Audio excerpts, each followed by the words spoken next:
Hey guys, it's Melissa here. Today we're going to be working in my vegetable garden. I want to get some tomato plants planted up. I want to plant some seeds. It's time to replant the cucumber seeds, so I want to get those in the ground. Also, my dill isn't looking too great, so I think it's just getting a little too much shade.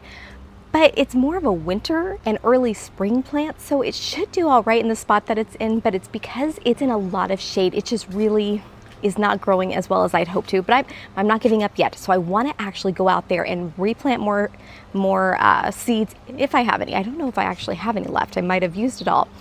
So I guess we'll figure that out.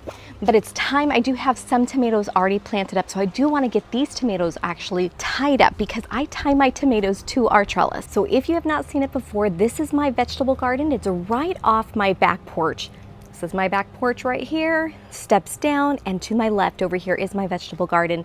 And I love this space so much. It's starting to fill and makes me so happy. Little blueberry updates. We have been just eating blueberry after blueberry after blueberry, and they're just completely covered and they taste so good.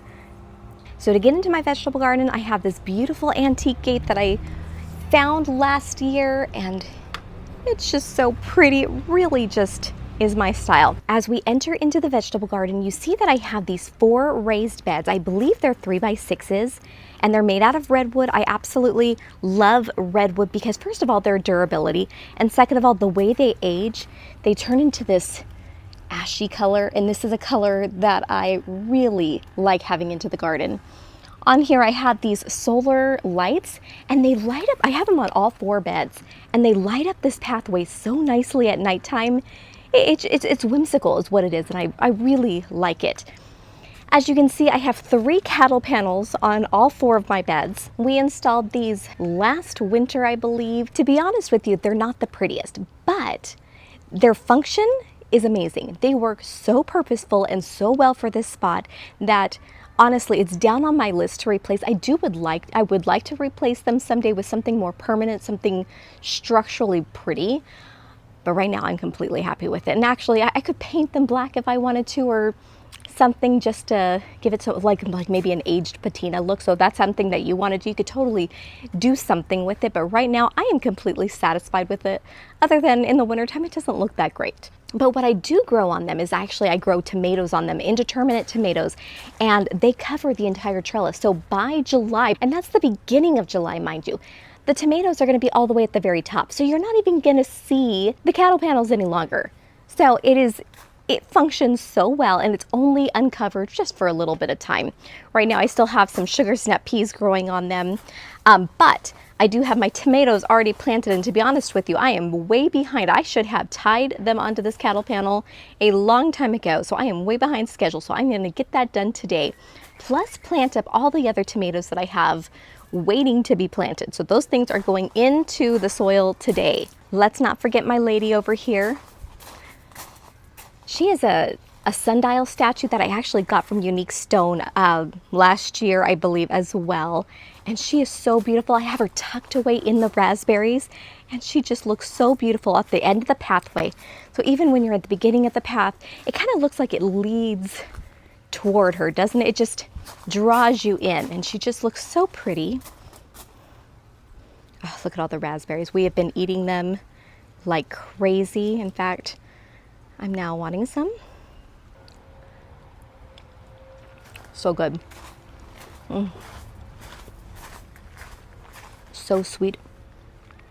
I love having raspberries. It's one of those things that if I had more space, I could add more raspberries. I have a spider web on me.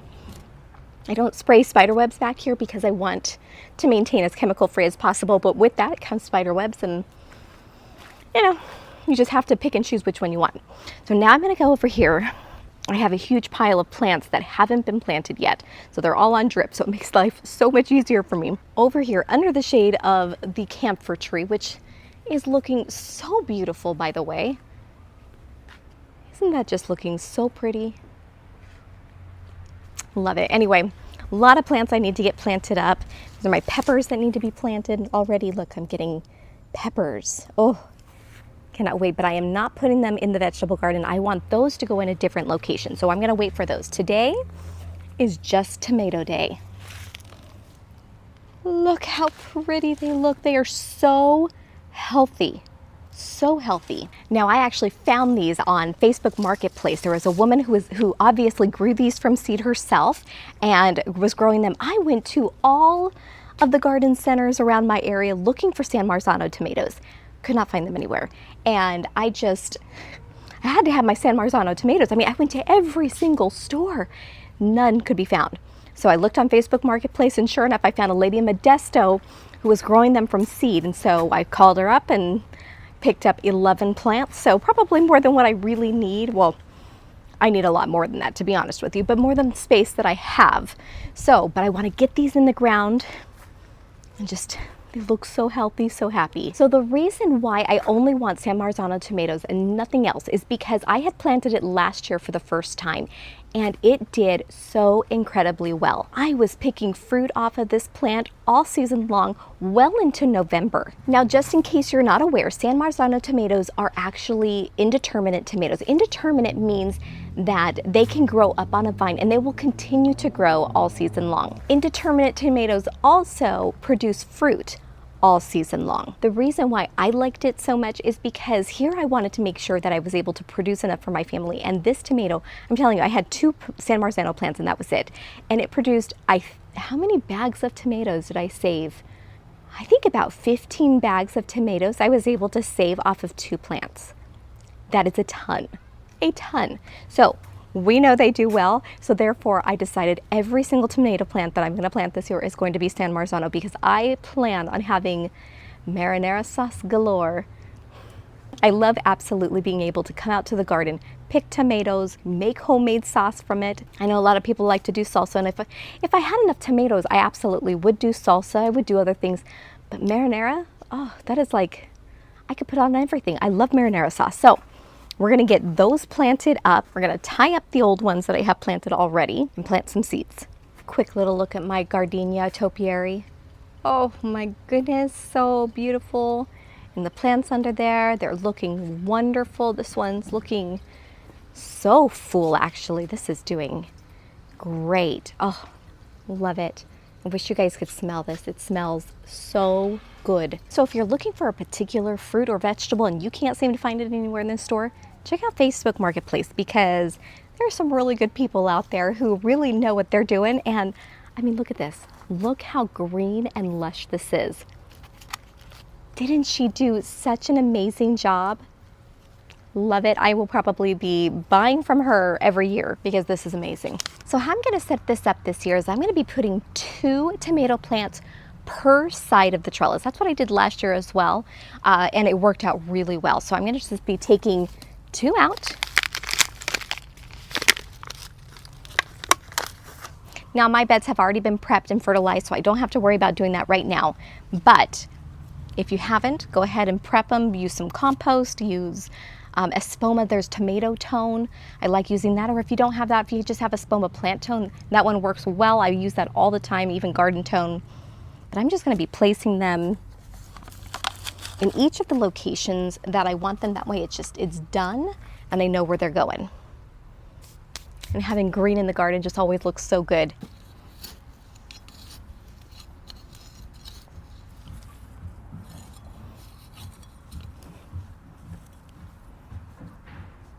All right, 8 to go. Found a snail. I hope he ate the bait that I set out. Some of my leeks have yellow tips. I'm wondering if the water is not on long enough.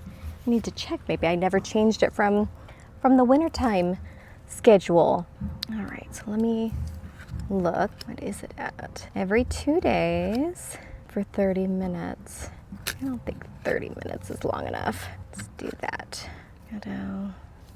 Okay, I have to be careful over here because I do have onions and garlics planted in here, and I don't want to disturb those roots. Those are not going to come out for another month. Look how healthy and happy these are. So good.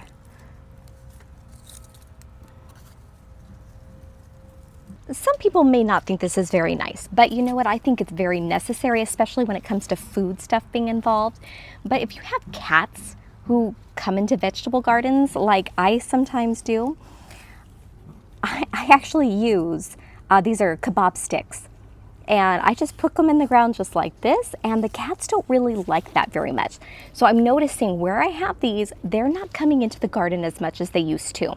So I'm noticing it's making a huge difference. So if you're having an issue, I know again, some people may not think it's very nice. I look at this as safety. This is important because I grow food in here for my family to eat. And so I don't want my food contaminated. So having these little kebab sticks really make a difference. And truth be told, cats are smart. They are not dumb creatures whatsoever.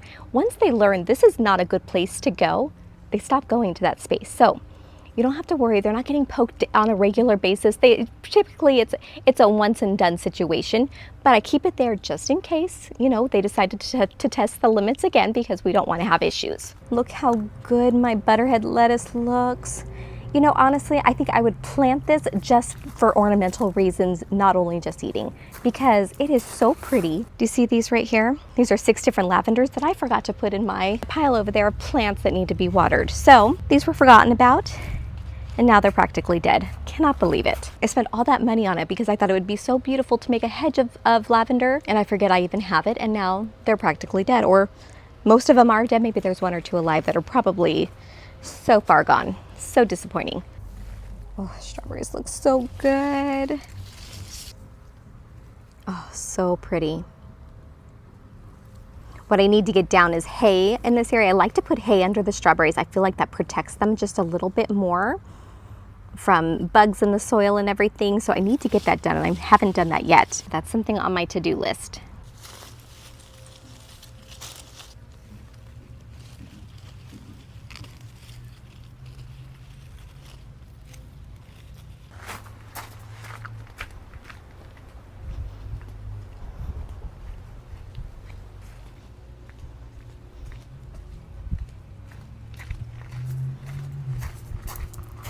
Oh, look at this beautiful strawberry. Doesn't that look so good? I'm not gonna pick it because my son likes to come out and harvest all the food.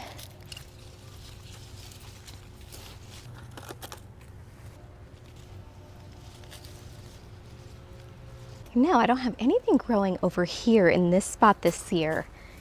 I do have an extra tomato. Maybe I'll plant another tomato in here. There's so much shade in this spot, so I doubt, well, you never know. My philosophy is you'll never know unless you try it. Not every garden is the same. So just because somebody else has tried it in a different spot and they said it didn't work for them doesn't mean it's not going to work for you. So what's the harm, right? You try it, and if it doesn't work, then oh well. But if it does work, then all of a sudden you've opened up all the possibilities. I have to be careful with the broccoli. I don't want to pull those out just yet. The chickens are having fun chewing on it, and same with the rabbit. So I want to make sure, ouch, poked myself. I want to make sure, wait, what is this? Oh, is this cabbage, right? This is broccoli. Is this cabbage? Oh, it might be.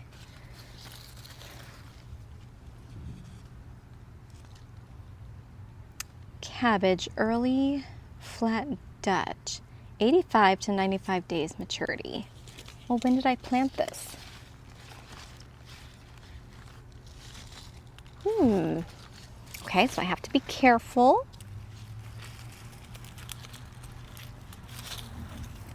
Trying so hard not to break any of the cabbage leaves, but also not break the tomato leaves either. Here we go. Here's the broccoli. I knew I planted broccoli over here. This is the broccoli, and it's already bolted. I'm leaving that in there for the chickens and the rabbit. Tomato right here. What do I have over here as well? I want to have some more lettuce. These are looking so good. Where's my trowel? Here's my trowel. Perfect. All right, 2 left to go on this side. This is the arugula. But you know what? The blossoms are so beautiful, so I think I'm just gonna leave it. Maybe let it reseed itself. And I'll just take my trowel, put tomato right here. I think the other one will go right here. Oh, a worm. Good, big worm. All right, that one's not looking too hot. Maybe had too much water over there for the size that it is. I think I'll give this one extra fertilizer just to kind of help it a little bit. And then here's the last one, so a little bitty one. Yeah, the little ones aren't soaking up the water as much. And I have not fertilized this area, so I do need to get the fertilizer out. Oh, and this one really doesn't have much of a root system. Okay, so this one may not do anything. Oh, ladybug. We're just gonna take extra care of this one, see what ends up happening. Where'd the ladybug go? There it is. So when you live in a regular sized lot like I do, and you've got to find ways to squeeze in more fruits and vegetables, you just try to make everything work out. All right, let's toss these. Then we're gonna start tying up the tomatoes. Before we go and tie up the tomatoes, I want to show you something that's actually quite funny. Now this is just my pathway to inside the vegetable garden. I have just gravel here on the ground. But if you notice, there's stuff growing through the gravel. I think it's garlic. Is it garlic or is it onions? I guess I can pull one up and just find out, right? Looks like an onion. Smells like an onion, so it must be an onion. I have no idea why I have a huge patch of onions growing through the soil right now. I've never planted onions in here. I don't know why this is here. Last year, I didn't even plant my onions in over here, so it's not like I didn't even plant them in the vegetable bed. So I don't know where this has come from and why this is here. My only thought is, did a dog come in here and because I had the onions growing last year in my chicken garden. So the fact that I have an entire pile over here, it's not making any sense to me. I don't know where this has come from. Obviously, I'm going to leave it because why not, right? But it just doesn't make any sense, and I don't understand. So I don't know if the dog maybe grabbed an onion, came over here and was chewing on it, or a bird, or what? This is a total mystery. They're not getting any water because this is just a pathway. I have no water over here. So I don't know. I step on them all the time, not purposefully, but if they're in my way, I do step on them. But they're growing so well, especially this one. This one's looking really good. I don't know. Have you ever had something growing in a spot that you definitely didn't plant it there? This is a new one for me. I've never had this happen before. So I guess a happy accident. If they bulb up well, then what's the harm, right? I just thought it was funny, and I thought you might enjoy seeing that too. Now I'm going to show you how I tie up my tomato plants onto our trellis. Now there are many ways to do this. There's really no wrong answer. One way may work better for one person and another way may work better for another person. This is just how I do it. I have two things: twine that I get from Walmart for like $4 and my clippers. I think oftentimes people who are showing someone else how to take care of their tomatoes overcomplicate it. I don't think it's on purpose. I think that they've learned it a certain way and they think that's the only way to get it done. And truly, there's no one way to do it. There are many different ways to care for tomatoes and to take care of it. And the only way that you're going to find out how it works for you or which way works for you is by actually trying out different ways. So I have my twine that I got from Walmart for like $4, and I have some clippers. And all I'm going to do is I'm going to pick one day a week where I'm going to come over here and tie the tomato as it grows up the trellis, because tomatoes are very delicate. If you wait too long, you risk the chance of the tomato plants actually breaking. You don't want to risk that because we're growing it for a certain reason to actually produce fruit. So we don't want to risk losing anything. So as you can see with this tomato, I should have tied this up 2 weeks ago, but I just didn't do it. And so now I'm going to suffer the consequences. So what I'm going to do is I'm actually going to pull this branch through here just to kind of protect it a little bit more as I'm tying this up. I'm going to start tying it down more here at the base to kind of really give it, to show the tomato where I want it to grow from. So here I have my twine and I'm just tying it through, being as careful as I possibly can because tomato vines are very delicate. If you pull too hard or wait too long, it could absolutely snap. So we don't want that to happen. That's as far as I'm going to do it. Just like that. But I still have all this space, so I'm actually going to get more twine and twine more up. Now, what a lot of people do is they actually prune off their suckers. This is a sucker. A sucker is a place where in between two branches you have another set of leaves growing. I do not prune those off because I notice my suckers actually produce a lot of fruit. So what I do instead is actually prune off a lot of the green leaves. I want the energy to go into the fruit, not necessarily the leaves. I know a lot of people say to do it differently, and that's fine. You can absolutely do it however you feel is best for you. But for me, that's what I'm doing, and that's what I've been doing for years, and it works out really well for me. All right, so here's my new one, and I'm just gonna actually tie both of these together. I'm gonna prune off this leaf right here, so I'm not going to be holding on to that. And I'm just gonna tie this here again, very gently. Don't wanna break it. There we go, and I made a little bow, and that's all I'm doing, making little bows, because it makes it so easy to take it off. You don't have to knot it. And now I'm gonna come in, and this branch I'm gonna take off. You do wanna make sure that if you leave on your suckers, you do remove something, because otherwise there's gonna be too much going on for the plant to keep up with their energy. So I'm removing this one. I'm also gonna be removing this one right here. Oops, got poked in the eye. And any of the really low ones, those ones are coming off too, because we don't want any next to the soil, because we can get extra pests down there. And these can be composted. Now I'm gonna do the same thing to this one over here. To be careful, because the sugar snap peas are not gonna last forever, and they're growing so well right now, but I wanna make sure that I don't tie those up, because otherwise we'll see the dead, and I don't wanna see the dead. Once again, as carefully as you possibly can, take our string and tie it to your trellis. Remember, you don't have to do it too tight, because you don't want to end up losing any fruit, any blossoms, or stems for that matter. Once again, I'm going to go through here, and I'm going to chop off any leaves that are coming that are too close to the ground, and find out where I need to remove some. All the energy can go toward fruiting, not the leaves. And my basil is starting to bolt, so we're gonna chop those off while we're at it. Don't want your basil to bolt. And again, any leaves that are toward the ground, we just wanna get rid of them. We're gonna just snap them off. And ones that are not growing in the direction you want them to grow either, you wanna get rid of those ones. And it's seriously as easy as that. Once a week, you're gonna do this. Just come out here. I do it on Mondays. Mondays are my tying up day. So on a Monday, come outside, tie up your tomato, cut off a couple of leaves, fertilize once a month, because remember, tomatoes are heavy feeders. We wanna fertilize them in the ground once a month. And it's not difficult to fertilize. Just get a bag of like garden tone, tomato tone. Those are all by Espoma. I will put those in links down below so that you can actually look at those ones to see what I use. This stuff works so well. It really is very healthy for your plants, and my plants respond so well to it.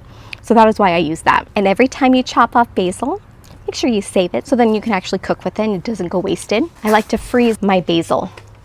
It makes it so easy. So I'm only going to be picking the ones that are actually swollen. If you want to know how to pick a raspberry, I'll show you real quick. If we look on this bunch right here, do you see this center one right here? See how dark it is in comparison to the other ones? Not only look at the darkness, look how swollen each individual seed is in comparison to this one. So this one is ripe, this one's almost ripe, just not quite ready yet. So the ones like this are the ones I'm going to be picking. I'm going to eat this with lunch today.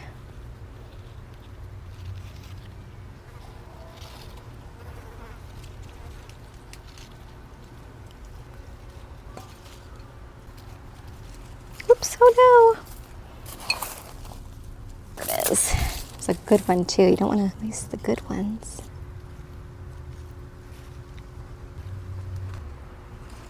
Now I have different varieties of raspberries in here, and I don't know all of them by name. Actually, do I know any of them by name? I probably don't. But they all taste so good to me. They are very, very happy in this location. I don't want to pick too many because my kids like to come and pick them too. There's some boysenberries that are ready, so I want to get these picked as well. I love boysenberries. They're so delicious.